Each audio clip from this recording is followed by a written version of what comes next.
সিলেটে মাজার জিয়ারত শেষে হবিগঞ্জ সড়কে পথে দুর্ঘটনায় একই পরিবারের 4 সদস্য চলে গেলেন না ফেরার দেশে। আজ সকালে তাদের মরদেহ পটুয়াখালীর গলাচিপা উপজেলার গলাচিপা ইউনিয়নের বোয়ালিয়া গ্রামের বাড়ি নিয়ে এলে এক হৃদয় বিদারক দৃশ্যের অবতারণা হয়। গভীর সমবেদনায় বাড়িতে উপস্থিত হয় আত্মীয় স্বজন ও এলাকাবাসী। জানাজা শেষে পাশাপাশি 4টি কবরে মরদেহগুলো চিরনিদ্রায় শায়িত করা হয়। একই দুর্ঘটনায় নিহত প্রাইভেট কারের চালকের মরদেহ সকালে বরিশাল জেলার বাকেরগঞ্জের নিজ বাড়িতে দাফন করা হয়। হযরত শাহজালাল রহমতুল্লাহ আলাইহির মাজার জিয়ারত শেষে প্রাইভেট কারে ঢাকা ফেরার পথে গত 2 মে রাত 2টার দিকে হবিগঞ্জের ট্রাকের সাথে মুখোমুখি সংঘর্ষে প্রাইভেট কারে থাকা নারী সহ 5 জন নিহত হয়।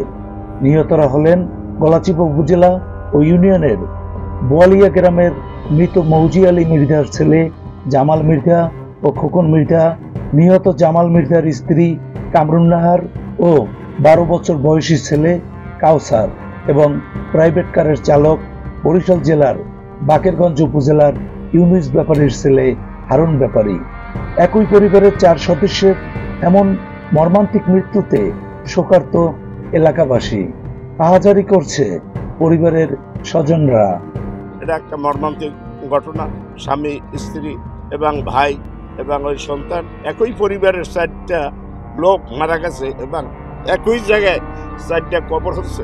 এটা খুব মান্য নেওয়া কঠিন। সকলের কাছে আমাদের নিবেদন যেন আল্লাহ এদেরকে জান্নাতবাসী করে এবং সকলেই এই পরিবারের জন্য আপনারা দোয়া করবেন। মৌজি আলী মৃধার 3 ছেলে ও 3 মেয়ের মধ্যে সবার বড় নূর মোহাম্মদ বয়সের ভারে নুজু হওয়ায় মূলত জামালের আয়েই সংসার চলত। বৃদ্ধ মায়ের ভরণ পোষণ ছাড়াও 3 বোনের বিয়ে দিয়েছেন জামাল। জামাল মৃধা ঢাকার সাভারে পরিবার নিয়ে থাকতেন। জামাল মৃধার ইলেকট্রনিক্সের দোকান ও খোকন মৃধা গার্মেন্টসে কর্মী হিসেবে কাজ করতেন। কাউসার 7ম শ্রেণীর ছাত্র। দুর্ঘটনায় জামালের পুরো পরিবার শেষ হয়ে গেছে। নিঃস্ব হয়ে আহাজারি করছে মা, ভাই, বিধবা ভাবি ও বোনেরা।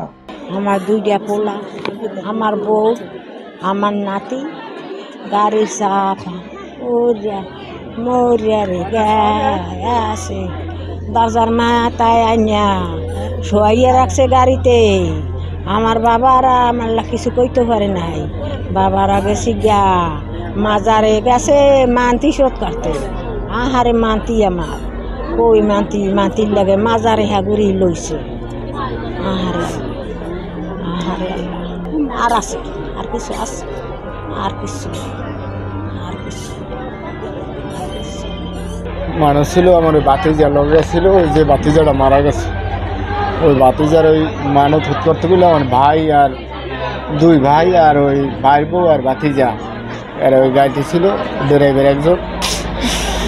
আমার ভাইয়ের মধ্যে আমার মায়েরে ওই মায়েরে টানা কেজা করতাম, আমি অতটা মালুম করতাম না।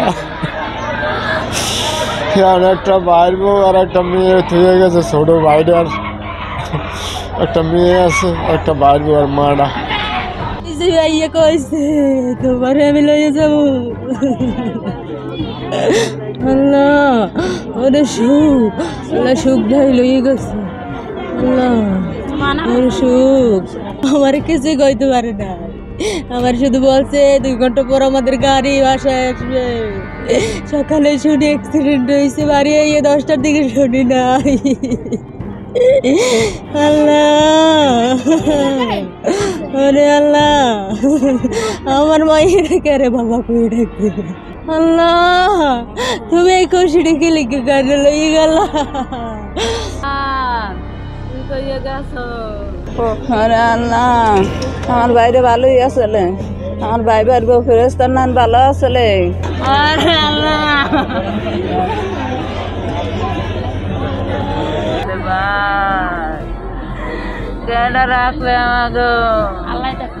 ভাই ভাই মরে ধরো গেলে 3 বোনের বাইরে বিয়ে দিয়েছে।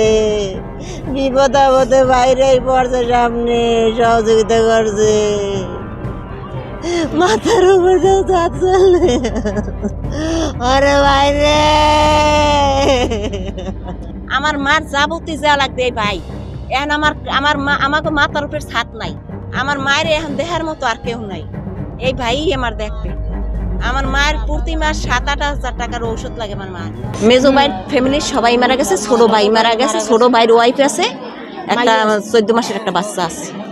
পরিবারটির জীবন জীবিকায় সম্ভাব্য সহায়তার আশ্বাস দিয়েছেন স্থানীয় জনপ্রতিনিধিরা।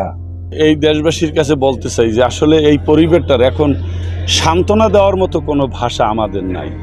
এই পরিবারটার এখন অন্ধকার ছাড়া আর কিছু নাই। এই আলোর পথে আনতে হইলে আমাদের সকলের সহযোগিতার হাত বাড়িয়ে দিতে হবে।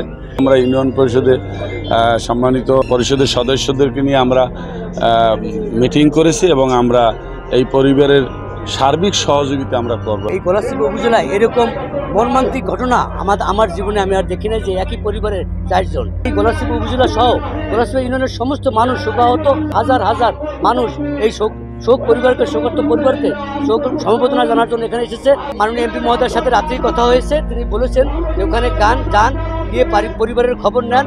আসলে আমরা উপজেলা পরিষদ, উপজেলা প্রশাসন আমরা রাত্রে বসেছিলাম যে আপনার সম্পর্কতা যাচাই করে এখানে কি ব্যবস্থা নেওয়া দরকার, এটা আমরা প্রশাসনিকভাবে সরকারের পক্ষ থেকে আমরা সেই ব্যবস্থা নেব।